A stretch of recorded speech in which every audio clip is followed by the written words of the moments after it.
November 9, 1989. For decades, the Berlin Wall had stood, a symbol of division, guarded by armed men with shoot-to-kill orders.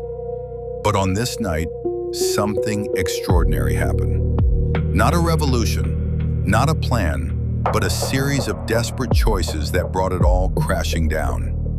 The air, usually thick with the acrid scent of lignite smoke and the distant thrum of Trabant engines, felt charged, though no one yet knew why. This was a city carved in two, a stark concrete scar running through its heart, patrolled by Volkspolizei with their severe gray uniforms and Kalashnikovs.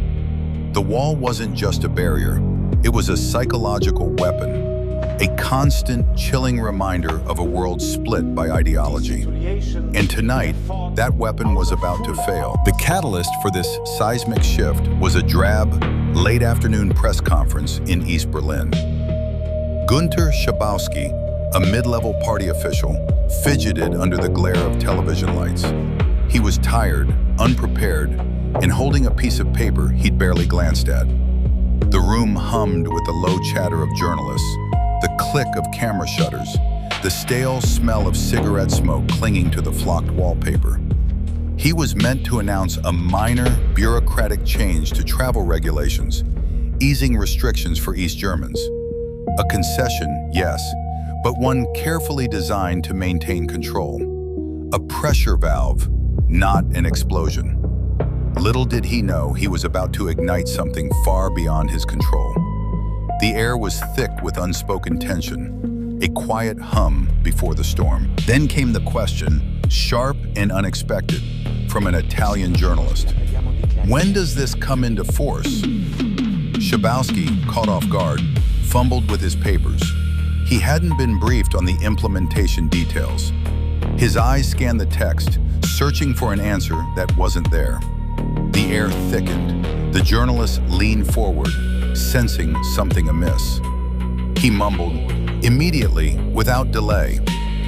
Those three words, broadcast live across East Germany and beyond, were a spark dropped into a powder keg.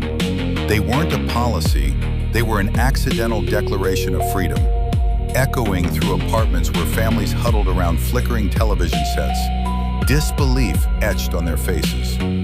The dull clatter of cutlery on plates suddenly stopped. The world held its breath. Word spread like wildfire, not through official channels, but by word of mouth, by telephone calls, by the crackle of West German radio.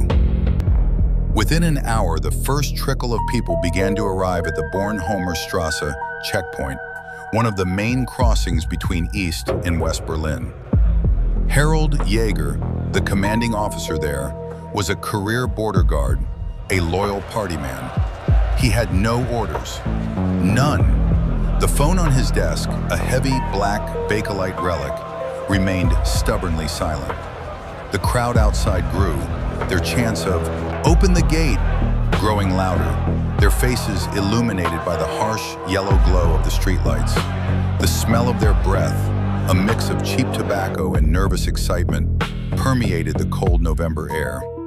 A quiet man caught in an impossible situation, with the fate of As the crowd swelled, Jaeger tried everything. He called his superiors, again and again. Nothing. He tried to disperse the crowd, but they only pressed closer, their collective will a palpable force against the steel barriers. The situation was unprecedented, a bureaucratic nightmare colliding with raw human desire. Meanwhile, at other checkpoints along the wall, similar scenes unfolded. Guards, equally bewildered and leaderless, faced the same impossible choice: enforce orders that no longer seem to exist, or risk a catastrophic confrontation. The air was thick with the smell of diesel fumes from idling cars and the nervous sweat of thousands, all waiting, all hoping. The rigid, predictable world of the GDR was dissolving, not with a bang, but with a confused, desperate whimper. A system built on control was suddenly, utterly, out of control. The silence from above was deafening. Jaeger, now drenched in sweat, his uniform feeling like a straitjacket, faced an impossible equation. He had a few dozen men, lightly armed, against thousands. A massacre, he knew, was just one wrong decision away. He could order his men to fire, as protocol dictated for unauthorized crossings, but the sheer scale of the crowd, their hopeful faces, made the thought unbearable. The clock ticked past 11 p.m. No orders came, no reinforcements, just the relentless, growing roar of the crowd. He looked at his men, their faces mirroring his own terror and uncertainty. The decision, he realized, was his alone. He had to choose between unthinkable violence and an act of defiance against everything he had ever known. A moment of truth hanging in the balance. At 11:17 p.m., Harold Jaeger made his choice. He gave the order, "Open the gate!" A collective gasp, then a roar of pure joy erupted from the crowd. The heavy metal barrier, for so long an impenetrable symbol of oppression, slowly swung open. A wave of humanity surged forward, not in anger, but in ecstatic disbelief. They spilled into West Berlin, greeted by tearful strangers, champagne, and the blare of car horns. This wasn't a planned revolution, not a grand political maneuver. It was the result of a tired official's mistake, a forgotten memo, and a brave border guard's refusal to spill blood. The wall, that grim concrete beast, had been toppled, not by military might, but by a series of human errors and desperate, humane decisions. A moment of pure, unplanned freedom. The fall of the Berlin Wall was an accident waiting to happen, a historical near miss that could have ended in tragedy. But it didn't. Instead, it became a testament to the unpredictable nature of history, the power of individual choices under immense pressure, and the enduring human desire for freedom. The wall, once a symbol of division, quickly became a canvas for celebration. Its concrete slabs chipped away by souvenir hunters, its watchtowers abandoned.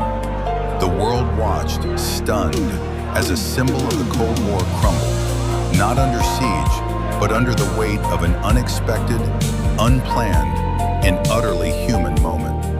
The air, once heavy with fear, now hummed with the vibrant, chaotic energy of a city made whole again. A powerful reminder that sometimes